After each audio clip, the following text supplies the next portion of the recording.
नमस्कार प्यारे साथियों, कैसे हैं आप सभी। आशा करता हूं कि आप सभी ठीक होंगे, मस्त होंगे, जबरदस्त होंगे तथा आप सभी अपनी प्रिपरेशन में व्यस्त होंगे। तो इसी एनर्जी के साथ, इसी ऊर्जा के साथ आज का जो हमारा सेशन है प्यारे साथियों, वह हम स्टार्ट करने जा रहे हैं। 15 मिनट शो में आप सभी का स्वागत है। तो प्यारे साथियों, आज हम क्या पढ़ने वाले हैं, तो आज का जो हमारा टॉपिक होने वाला है वह आपका रेस्पिरेटरी सिस्टम होने वाला है। रेस्पिरेटरी है ना, रेस्पिरेटरी सिस्टम होने वाला है। और आप सभी को यह भी पता होना चाहिए प्यारे साथियों कि इसमें आपका जो 15 मिनट शो जो चल रहा है हमारा, इसमें टोटल आपके 30 एमसीक्यूज होने वाले हैं। कितने एमसीक्यूज होने वाले हैं? 30 एमसीक्यूज होने वाले हैं। 30 एमसीक्यूज में 4 ऑप्शन होते हैं, बिल्कुल चारों ऑप्शन को चुन चुन कर खत्म कर देंगे। आपके लगभग 100 से प्लस क्वेश्चन इसमें बनने वाले हैं। तो रैपिड फायर जो चलेगा, तो क्या आप सभी तैयार हो? You are ready?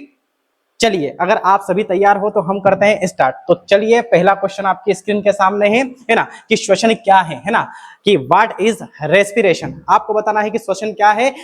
कमेंट के माध्यम से अपना जवाब साझा जरूर करें। यहां पर कुछ महत्वपूर्ण जो तथ्य हैं वह हम कलेक्ट कर लेते हैं। देखिए, श्वसन की अगर बात करेंगे हम, तो क्या भोजन बनाना श्वसन है? भोजन बनाना तो श्वसन नहीं है। क्या गैसों का आदान प्रदान करना श्वसन है? बिल्कुल, गैसों का आदान प्रदान करना आपका क्या है? श्वसन। अब देखिए, यहाँ पर क्या होता है कि हम ऑक्सीजन को ग्रहण करते हैं। ऑक्सीजन को ग्रहण किसके माध्यम से करते हैं? तो आप सभी को पता है कि ऑक्सीजन को जब ग्रहण करते हैं हम, तो सबसे पहले हमारी जो ऑक्सीजन है वह नोजल ट्रिल में जाती है, फिर नोजल वॉल्व में जाती है, फिर फेरिंग्स, फिर लैरिंग्स, फिर उसके बाद में ट्रेकिया, फिर ब्रोंकाई, ब्रोंक्योलेस, और उसके बाद में एल्वियोली में जाती है, फिर कोशिका में जाके फिर ब्लड में वो मिल जाती है। और जो एल्वियोली का काम होता है प्यारे साथियों, वह होता है ऑक्सीजन को देना और कार्बन डाइऑक्साइड को लेना। और आप सभी को यह पता होना चाहिए कि एक मृत व्यक्ति का जो शरीर होता है वह ठंडा क्यों हो जाता है? इसलिए हो जाता है क्योंकि उसमें एनर्जी नहीं बनती है। अब एनर्जी क्यों नहीं बनती है? एनर्जी इसलिए नहीं बनती है क्योंकि उसमें ऑक्सीजन प्रवेश नहीं कर पाती है। और ऑक्सीजन जब तक प्रवेश नहीं करेगी तब तक एनर्जी नहीं बनेगी, और एनर्जी अगर नहीं बनेगी तो फिर कार्बन डाइऑक्साइड रिलीज नहीं होगी। और जब तक कार्बन डाइऑक्साइड रिलीज नहीं होगी प्यारे साथियों,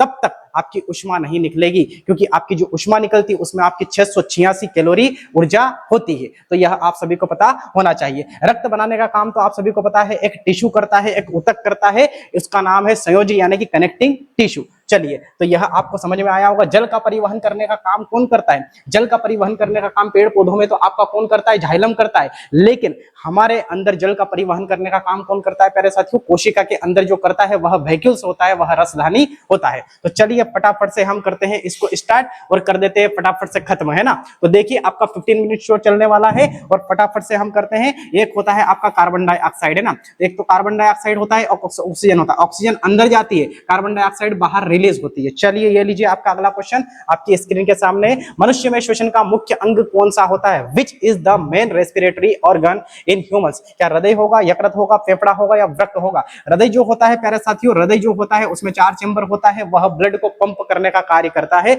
और अगर हम बात करेंगे यकृत की, तो यकृत जो होता है आपका सबसे बड़ी ग्रंथि होती है यकृत। और अगर देखा जाए तो अगर कोई व्यक्ति जो है पॉइजन यानी कि जहर अगर खा लेता है तो उसके यकृत की जांच की जाती है। किसकी जांच की जाती है? यकृत की, है ना। और वृक्क जो होता है ना, किडनी, यह आपके ब्लड के प्यूरिफिकेशन का काम करता है ना। और अगर देखा जाए यहाँ पर जो है यूरिन यानी कि मूत्र का निर्माण भी आपके कहां पर होता है? वृक्क में होता है। क्या सर, वृक्क की संख्या कितनी होती है? 2 होती है। इसे ही गुर्दा बोलते हैं। और वृक्क जो होता है इसे ही इंग्लिश में क्या बोलते हैं? किडनी बोलते हैं। और इसकी सबसे छोटी इकाई जो होती है वह नेफ्रॉन होती है प्यारा साथियों, है ना। जैसे हिंदी में हम वृक्काणु कहते हैं। तो मनुष्य में श्वसन का मुख्य अंग कौन सा हो जाएगा? आपका फेफड़ा हो जाएगा। ये लीजिए, बढ़ जाते हैं आगे, है ना। तो श्वसन के दौरान कौन सी गैस अंदर ली जाती है? Which gas is inhaled during respiration, है ना। जब हम सांस लेते हैं प्यारे साथियों, तो कौन सी गैस हम अंदर करते हैं? कौन सी गैस अंदर करते हैं? वह कौन सी गैस है? प्राणदायिनी गैस है, जो कि होती है आपकी ऑक्सीजन। कौन सी गैस होती है प्यारे साथियों? ऑक्सीजन होती है। कार्बन डाइऑक्साइड गैस को हम रिलीज करते हैं। तो सर, ऑक्सीजन कितनी होती है? ऑक्सीजन आपकी 21% होती है वायुमंडल में। कितनी होती है? वायुमंडल में। लेकिन अगर क्वेश्चन पूछे वायुमंडल में पाई जाने वाली सर्वाधिक गैस कौन सी होती है? नाइट्रोजन होती है, 78%। लेकिन अगर क्वेश्चन पूछ लिया जाए कि ब्रह्मांड में सर्वाधिक पाई जाने वाली गैस कौन सी होती है, तो फिर आपको लगाना है हाइड्रोजन, है ना। 75% होती है। कितनी होती है प्यारे साथियों? 75% होती है। हाइड्रोजन जो है यहाँ पर देखेंगे, हाइड्रोजन जो है यह 75% पाई जाती है। लेकिन कहां पर पाई जाती है प्यारे साथियों? यह आपके ब्रह्मांड में पाई जाती है, ब्रह्मांड में, है है ना, ब्रह्मांड में पाई जाती है। लेकिन सबसे हल्का तत्व भी कौन सा है पीरियोडिक टेबल में, वह भी आपका हाइड्रोजन है। आग लगाने वाली गैस कौन सी है, ऑक्सीजन है। आग बुझाने वाली गैस कौन सी है, कार्बन डाइऑक्साइड है ना। और नाइट्रोजन जो है वो चिप्स के पैकेट में भरी जाती है आपकी, और यह 78% कहां पर पाई जाती है, वायुमंडल में पाई जाती है। चलिए फटाफट से बिना देरी बिना रुकावट के लगा देते हैं अगला क्वेश्चन। तो श्वसन के दौरान कौन सी गैस बाहर निकाली जाती है आपकी, है ना। तो which gas is released during respiration, कौन सी गैस निकाली जाती है, कार्बन डाइऑक्साइड। अंदर कौन सी गैस करते हैं, ऑक्सीजन। हीलियम जो है वह सेकंड सबसे हल्की गैस है आपकी, है ना। और वायुयान के टायरों में कौन सी गैस भरी जाती है, हीलियम। लेकिन वाहनों के टायरों में कौन सी गैस भरी जाती है प्यारे साथियों, तो वह जो गैस है आपके वाहनों के टायरों में वह नाइट्रोजन होगी, क्योंकि वह ठंडी होती है। और वायुयान के टायरों में कौन सी होती है, वह हीलियम होती है। क्यों, क्योंकि वह एक प्रकार की निष्क्रिय गैस है। कैसी गैस है, निष्क्रिय, है ना। नाइट्रोजन की तो अगर बात करेंगे हम तो चिप्स के पैकेट में भरी जाती है, 78% होती है। चलिए ये लीजिए आपका अगला क्वेश्चन, नासिका का मुख्य कार्य क्या है। What is the main function of nose, है ना। भोजन बनाने का काम होता है, वायु को छानना होता है, रक्त बनाने का होता है, जल संग्रह करने का काम होता है। जल संग्रह करने का काम तो हमारे अंदर वैक्यूल्स करता है, और पेड़ पौधों के अंदर जो परिवहन का काम करता है वह जाइलम करता है। लेकिन रक्त बनाने का काम जो है आपका वो कनेक्टिंग टिश्यू करेगा। वायु को छानने का काम कौन करेगा प्यारे साथियों, आपका नासिका करेगा। तो ऑप्शन बी फॉर है ना, राइट, है ना, वायु को छानना। चलिए अगला क्वेश्चन आपका, श्वासनली को अंग्रेजी में क्या कहते हैं, what is trachea called in English, है ना। यहीं पर बोल दिया उन्होंने, है ना, कि श्वासनली को इंग्लिश में क्या कहते हैं, ट्रेकिया को इंग्लिश में क्या कहते हैं, ट्रेकिया कहते हैं भाई साहब, इंग्लिश को क्या कहते हैं, ट्रेकिया कहते हैं ना। और आप सभी को पता होना चाहिए कि जो कीट होते हैं आपके, जो कीट पतंगे होते हैं जो आर्थ्रोपोडा के अंतर्गत आते हैं, वह सारे के सारे जो है ना वह सांस कहां से लेते हैं, वह सांस लेते हैं आपके श्वासनली यानी कि ट्रेकिया से। इसीलिए चाहे उनका सर आप धड़ से अलग कर दो लेकिन फिर भी नहीं मरेंगे वो आपके, है ना। जैसे आपने कॉकरोच को देखा होगा, है ना। अभी तो कॉकरोच जनता पार्टी बड़ी प्रचलन में चल रही है भाई साहब, 24 मिलियन फॉलोवर हो चुके हैं। तो जो कॉकरोच है ना, उसका शरीर, उसका अगर आपने काट दिया उसका धड़ सर से, है ना, सर क्या कर दिया, धड़ से अलग कर दिया, फिर भी वो जीवित रहेगा। क्यों, क्योंकि वो सांस कहां से लेता है, ट्रेकिया से लेता है, श्वास नली से लेता है। और उसका जो ब्रेन होता है ना प्यारे साथी, वो शरीर के अंदर होता है, और वह सांस त्वचा के माध्यम से लेता है। लेकिन फिर भी 7-8 दिन के बाद वो मर जाता है। क्यों, क्योंकि भूखमरी के कारण वो मर जाता है। क्यों, क्योंकि खाना कैसे खाएगा, इसलिए वो क्या होता है, वो मर जाता है। तो चलिए फटाफट से बढ़ जाते हैं आगे, है ना। लेरिंग्स, ब्रोंकाई जो होता है, लेरिंग्स होता है, एल्वेली होती है, सब पार्ट किसके हैं, यह सब जो पार्ट है यह आपके फेफड़े के पार्ट है भाई साहब, है ना। फेफड़ों में गैसों का आदान प्रदान कहां पर होता है ना, where does exchange of gases occur in lungs, है ना। कहां पर होता है गैसों का आदान प्रदान, गैसों का जो आदान प्रदान होता है ना प्यारे साथियों, ऑक्सीजन को तो देंगे और कार्बन डाइऑक्साइड को क्या करेंगे, लेंगे, है ना। ऑक्सीजन को दे देंगे, कार्बन डाइऑक्साइड को क्या कर देंगे, ले लेंगे, है ना। तो ये जो काम है ये आपका एल्वेली में होता है। और एल्वेली जो होता है ना, ये ब्लड में, इसे बहुत ब्लड चाहिए, जैसे मच्छर को कैसा ब्लड चाहिए, है ना, ऐसे इसको भी ब्लड में ब्लड चाहिए। ब्लड में डूबी होती है, क्या करती है, ब्लड में डूबी होती है। एल्वेली के जो गुच्छे होते हैं ब्लड में क्या करते हैं, डूबे होते हैं। डायफ्राम एक पेशीय संरचना है आपकी, जो आपके जो डायफ्राम होता है ऑक्सीजन जो को लेने का काम करता है, कार्बन डाइऑक्साइड को छोड़ने का काम करता है, इसीलिए ऊपर और बाहर की ओर आता जाता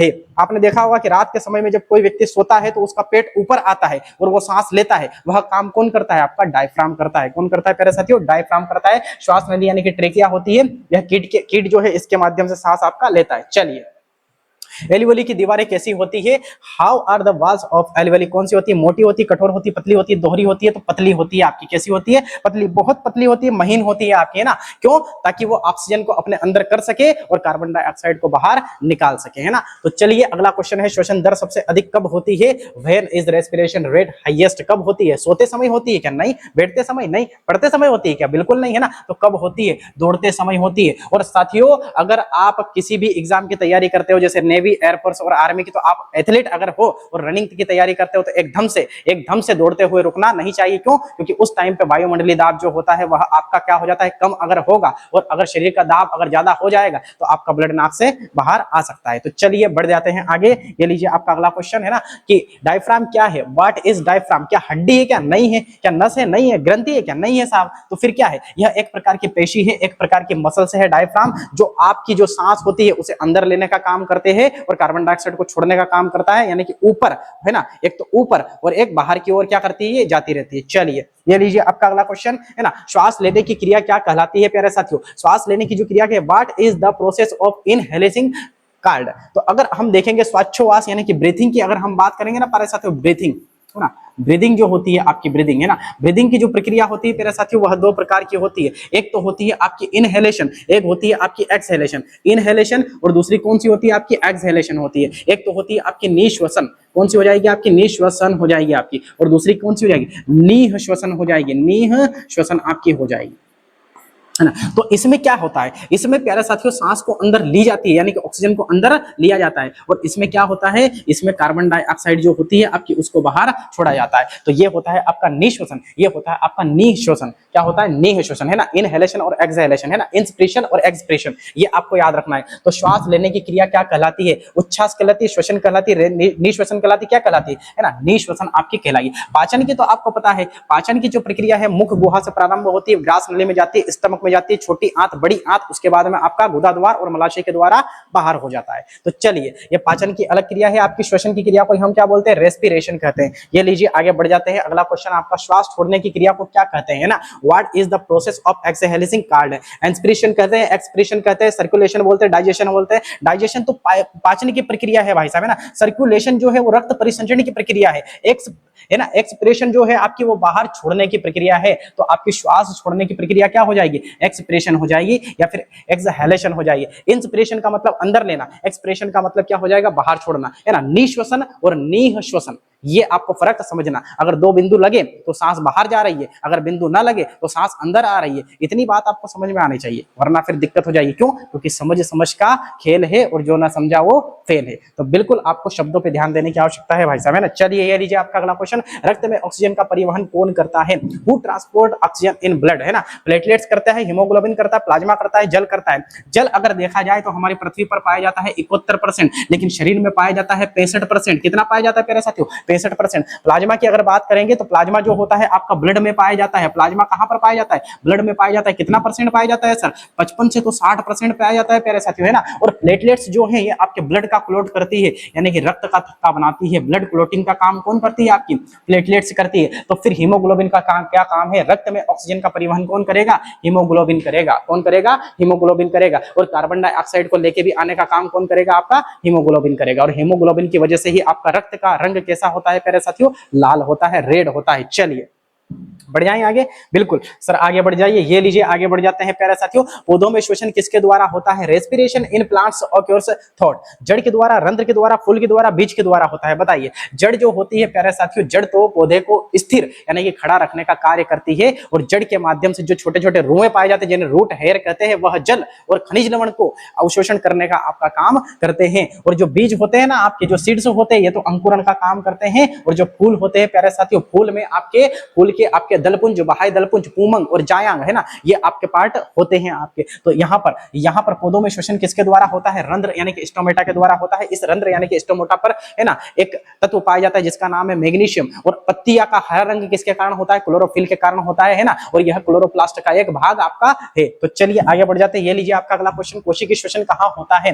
वेयर डज, है ना, वेयर डज सेल्यूलर रेस्पिरेशन और केंद्रक में होता है, माइटोकॉन्ड्रिया में, राइबोसोम में, या वैक्यूल्स में। वैक्यूल क्या काम करता है, जल को स्टोर रखने का कार्य कौन करता है, आपका जंतु में वैक्यूल करता है। राइबोसोम क्या करता है प्यारे साथियों, प्रोटीन बनाने का काम कौन करता है, प्रोटीन बनाने का काम राइबोसोम करता है। अतः इसे प्रोटीन की फैक्ट्री भी कहते हैं। केंद्रक यानी कि नाभिक की खोज कौन करने वाला है, ब्राउन है। कौन है व्यक्ति, ब्राउन है। और आपका ऑप्शन बी इज राइट हो जाएगा, क्योंकि माइटोकॉन्ड्रिया जो होता है यह कोशिकीय श्वसन करता है, और यहीं पर 38 एटीपी का निर्माण होता है। 38 एटीपी से एक ग्लूकोज बनता है। एटीपी का फुल फॉर्म एड्रेनोसिन ट्राइफॉस्फेट है, और एक ग्लूकोज जो होता है उससे आपको ऊर्जा मिलती है फिर 4.2 किलो कैलोरी। और यहीं पर क्रेब्स चक्र चलता है, जिसके खोजकर्ता कौन है, वैज्ञानिक क्रेब्स है। तो चलिए फटाफट से बढ़ जाते हैं आगे। ये लीजिए आपका अगला क्वेश्चन, श्वसन से क्या अभिप्राय है ना, क्या प्राप्त होता है, what is obedient from respiration, जल, ऊर्जा, नमक या विटामिन। तो आपका श्वसन से क्या प्राप्त होती है, एनर्जी प्राप्त होती है प्यारे साथियों। ये लीजिए, है ना, मनुष्य का एक मिनट में सामान्यतः कितनी बार श्वास लेते हैं, how many times does a human breathe normally in 1 minute. एक मिनट में कितनी बार सांस लेता है एक सामान्य व्यक्ति,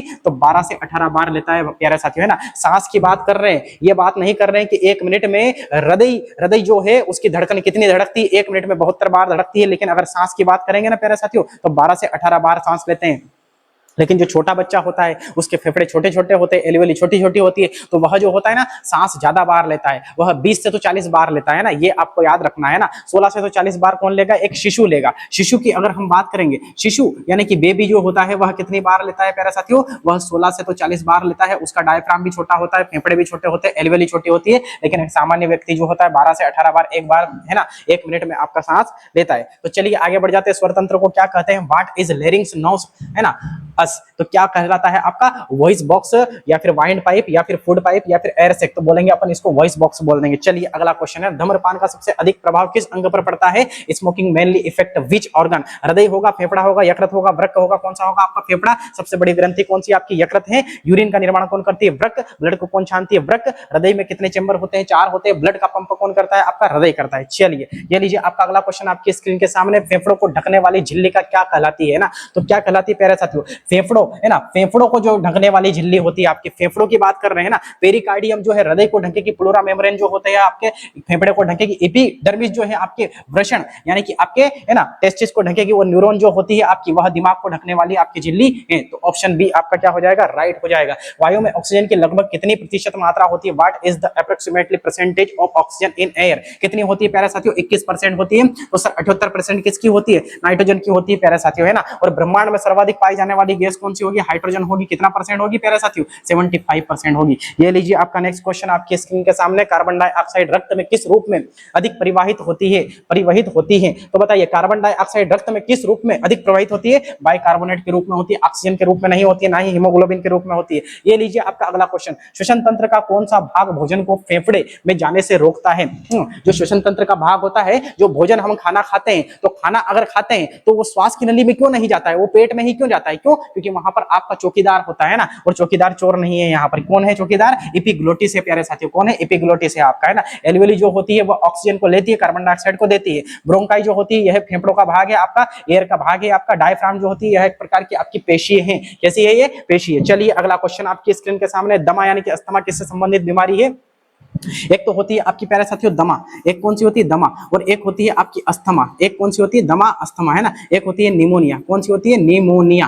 निमोनिया। 3 बीमारी आपको याद रखनी है, इससे आगे नहीं, है ना। और एक होती है आपकी टीबी, कौन सी होती है? टीबी, है ना। तो अगर बलगम जमा, अगर बलगम क्या हो जाएगा? जमा, है ना। अगर फेफड़ों पर बलगम जमा तो हो जाएगा आपका दमा, है ना। और निमोनिया अगर बलगम है ना, अगर जाम कर देगा फेफड़ों को तो क्या हो जाएगा? निमोनिया हो जाएगा। और अगर छेद कर देगा फेफड़ों में तो क्या हो जाएगा? टीबी हो जाएगी। अगर बलगम जमा तो होगा दमा, और अगर जाम कर देगा फेफड़ों को तो फिर हो जाएगा निमोनिया, और अगर छेद हो जाएगा तो क्या हो जाएगा? टीबी हो जाएगी। तो यह दमा किससे संबंधित बीमारी है? यह तीनों की तीनों जो बीमारियां हैं आपकी प्यारे साथियों, यह तीनों की तीनों बीमारियां किससे संबंधित हो जाएगी? आपके श्वसन तंत्र से संबंधित हो जाएगी, है ना। उत्सर्जन तंत्र तो आप सभी को पता है, इसमें यूरिन क्या निकलता है? बाहर निकलता है। परिसंचरण तंत्र में आपका रक्त जो है परिवहन करता है। पाचन तंत्र में आपके भोजन का क्या होता है प्यारे साथियों? परिवहन होता है ना। श्वसन के समय पसलियां किस दिशा में गति करती है? During breathing ribs move in which direction, है ना। नीचे और अंदर की ओर, ऊपर और बाहर की ओर। किधर करती है भाई साहब? ऊपर और बाहर की ओर करती है ना, यानी कि ऊपर की ओर और बाहर की ओर, है ना। ऊपर की ओर और बाहर की ओर, ऊपर की ओर और बाहर की ओर, ये आपको याद रखना है। चलिए आगे बढ़ जाते हैं ना। तो ब्रोंकाई कहां पाई जाती है? Where are bronchi found? पेट में, फेफड़ों में, हृदय में, मस्तिष्क में? अरे भाई साहब फेफड़ों में पाई जाएगी। कहां पर? फेफड़ों में। अवायवीय श्वसन में कौन सी गैस आवश्यक नहीं होती है? अवायवीय का मतलब जिसमें ऑक्सीजन नहीं होगी, तो ऑक्सीजन क्या होगी? इसमें नहीं होगी, है ना। कार्बन डाइऑक्साइड होगी, नाइट्रोजन होगी, हाइड्रोजन होगी। और यह प्रक्रिया आपके यीस्ट में भी होती है, जीवाणु में भी होती है आपकी, इनमें आपकी ये प्रक्रिया होगी। और अल्कोहल बनाने में भी ये प्रक्रिया आपकी अवायवीय श्वसन होता है, जिसमें ऑक्सीजन नहीं होती है ना। तो यीस्ट में अवायवीय श्वसन से क्या बनता है? अल्कोहल बनता है प्यारे साथियों। क्या बनता है? अल्कोहल बनता है। स्टार्च एक प्रकार का पॉलीसेकेराइड है। प्रोटीन जो है आपका, प्रोटीन की कमी से क्वाशीओर्कर और मारास्मस रोग होता है। और ग्लूकोज जो होता है एक प्रकार की शर्करा है। शर्करा 3 प्रकार की होती है, सेकेराइड, है ना, मोनोसेकेराइड, डाइसेकेराइड और पॉलीसेकेराइड। चलिए ये लीजिए आपका अगला क्वेश्चन, हिचकी किसके अचानक संकुचन से आती है? हृदय, डायफ्राम, फेफड़ा या फिर यकृत? फेफड़े से नहीं आती है, डायफ्राम से आती है। किसकी वजह से आती है? डायफ्राम की वजह से आती है। हृदय में 4 चैम्बर होते हैं, फेफड़े में 2 चैम्बर होते हैं। यकृत जो होता है, जहर अगर किसी ने खा लिया तो किसकी जांच करेंगे? यकृत की। आज का अंतिम क्वेश्चन, श्वसन तंत्र को स्वस्थ रखने के लिए क्या आवश्यक है? What is necessary to keep respiratory system healthy? धूम्रपान, व्यायाम, प्रदूषण या फिर जंक फूड? भाई साहब व्यायाम करो। क्या करो? व्यायाम करो, तो श्वसन तंत्र क्या रहेगा? आपका श्वसन सुरक्षित रहेगा। तो ये लीजिए आपके 15 मिनट के शो में आपके टोटल कितने क्वेश्चन हो रहे हैं प्यारे साथियों? 30 एमसीक्यूज हो रहे हैं और लगभग 100 से ज्यादा आपके क्वेश्चन बनने वाले हैं। अगर आप ये शो रोज डेली अगर देखते हो तो संभवतः आपके एग्जाम में बहुत ही ज्यादा आसानी साबित होगी। और साथियों ये जो शो है आपका, यह टॉपिक वाइज चलने वाला शो है और बिल्कुल इसमें टाइम की आपकी बचत होगी, रिवीजन फास्ट होगा, एग्जाम के टाइम पे बहुत ज्यादा आसानी साबित होगी। तो चलिए इस शो को करते हैं यहीं पर खत्म। आज के लिए इतना ही काफी। अब मिलेंगे साथियों हम अगले एपिसोड में, तब तक आप बने रहिए हमारे साथ।